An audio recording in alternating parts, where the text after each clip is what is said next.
seindah zikir yang tidak ada batasnya, dan seindah zikir yang tidak punya tempat tertentu. Artinya apa? Jangan bapak ibu suka berzikir hanya di masjid. Jangan bapak ibu suka berzikir hanya habis salat. Jangan anda berzikir hanya dalam jumlah tertentu, tidak boleh lebih. Malah justru bebas, tak usah batasi. Ya ayyuhalladzina amanu uzkurullaha dzikran. Apa artinya katsira? Sebanyak-banyaknya. Kenapa kita disuruh berbanyak zikir? Supaya mengeluarkan diri dari golongan orang munafik. Ternyata orang munafik juga berzikir. Innal munafiqina yukhadi'una Allah wa huwa khadi'uhum wa idza qamu ila as-salati qamu kusala yura'una an-nasa wa la yadhkuruna Allah illa qalila. Mereka kalau diajak salat malas, terpaksa karena malu sama kawannya masuk masjid, bukan karena Allah tapi malu. Yura'unan nas, riya.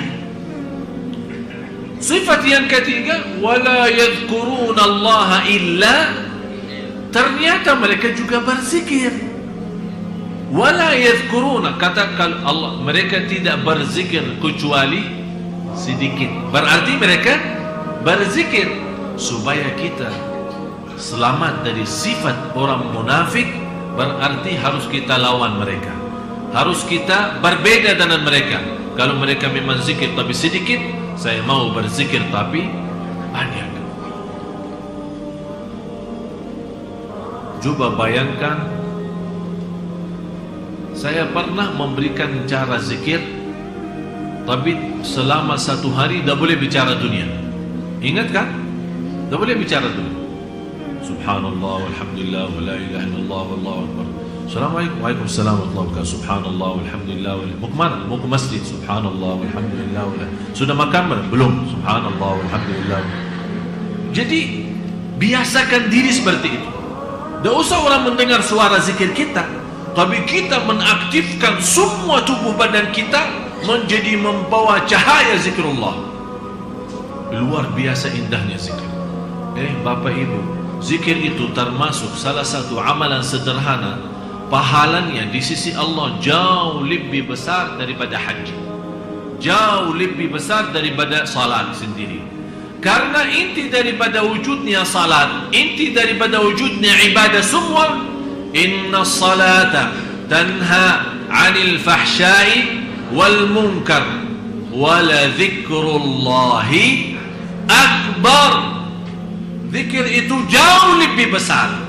Tafsiran ulama, zikir itu jauh lebih besar, maksudnya zikir itu jauh lebih besar daripada salat sendiri. Ada yang mentafsirkan wala zikrullahi akbar adalah zikir di dalam salat itu jauh lebih tinggi daripada salat sendiri. Karena memang kalau kita lihat salat kita memang semuanya mulai takbir sampai salam semuanya zikir. Baca Quran zikir, Allahu Akbar zikir, doa zikir, rukuk dalamnya zikir, sujud dalamnya zikir. Berarti semuanya tidak terlepas dari zikir. Orang yang berangkat haji buat apa? Ujung-ujungnya mengagungkan Allah, membesarkan Allah. Labbaik Allahumma labbaik, labbaik la syarika laka labbaik, innal hamda wan ni'mata laka wal mulk la syarika lak. Ini semua bunyinya apa? Zikir. Berarti ternyata zikir itu mengatasi semua ibadah. Malah pahalanya jauh lebih besar daripada jihad fi sabilillah.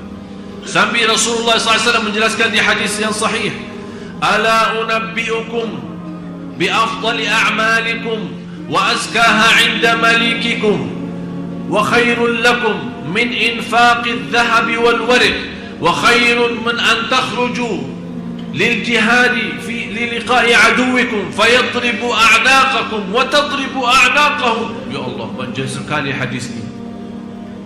Apakah kalian mau tahu saya memberikan amalan kepada kalian? Rasul ini berbicara sama sahabat.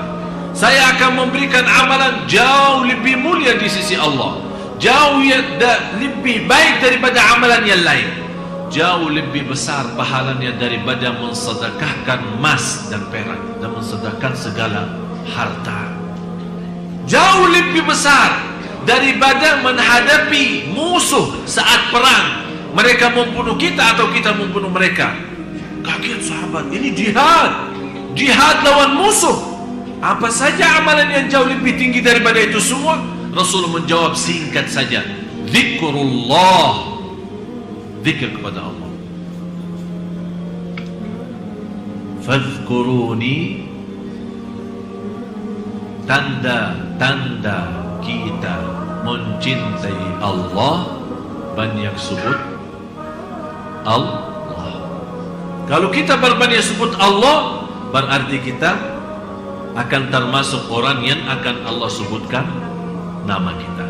Fadhkuruni, kalau kita menunggu Allah juga zikir kepada kita. Bagaimana Allah zikir kepada kita? Kan fadhkuruni, zikir kepada Allah. Azkurkum, zikir Allah kepada kita. Apa zikir Allah kepada kita? Akan Allah selalu ingat kepada kita. Apapun kebutuhan kita, apa keperluan kita, apa keinginan kita, apapun hajat kita, akan Allah selalu ingat dan mengabulkan doa kita. Bisa Bapak Ibu? Bisa, insya. Jangan insya Allah bisa. Bisa, insya. Azam, nawaitu, sungguh-sungguh. Hari ini libur. Coba habis pulang dari sini, isi zikir. Dan coba subhanallah, saya kasih satu rahasia zikir. Saat Anda wudu, usahakan wudu sebelum salat kira-kira 10 atau 15 menit. Habis Anda wudu, kan ada tahiyatul masjid, atau kita di rumah sunnatul wudu kan, sambil menunggu azan nih, ada 10 menit atau 15 menit. Terus isi zikrullah. Subhanallah, kalau kita bisa seperti ini, saya yakin salat kita jauh akan lebih baik. Karena kenapa zikir sebelum salat itu? Karena dia memberikan persiapan batin. Bersih semua, HP jauh semua bersih. Jadi fikiran zikir. Yang dimigang tangannya boleh tasbih atau pakai jari sendiri. Terus zikir. Begitu sudah masuk Allahu Akbar, ikuti dengan suara azan, dan habis azan angkat tangan berdoa. Subhanallah, indah. Belum ikamat, belum kita selesai sunnah qabliyah, kita sudah siap batin dengan cahaya zikir. Begitu masuk salat, waktu wajib kita, ternyata nikmat salat. Tolong amalan ini yang saya baru saja sampaikan, pertama kali saya sampaikan cara ini, saya mohon dipraktis dan diamalkan. Anda sendiri akan merasa, oh ternyata betul